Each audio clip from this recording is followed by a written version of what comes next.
Hola, pel que fa a la regidoria de recursos humans, estem intentant finalitzar el procés de valoració de puestos de treball conjuntament amb els sindicats del nostre Ajuntament.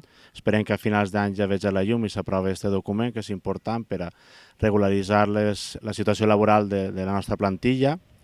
Pel que fa a Benissa Impuls, també estem mirant opcions per a que d'alguna forma o una altra es pugui autofinançar buscant serveis externs al nostre Ajuntament, fins i tot a altres poblacions veïnes.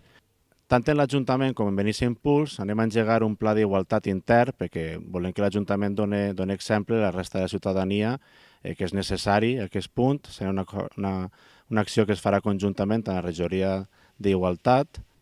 Pel que fa a Seguretat Ciutadana, continuem treballant en el pla d'acció contra incendis forestals, que estarà englobat dins d'un pla d'emergències que començarem a treballar a finals d'any. També dir que estem valorant les diferents possibilitats d'ús que se li puguen donar al convent dels Germans Franciscans.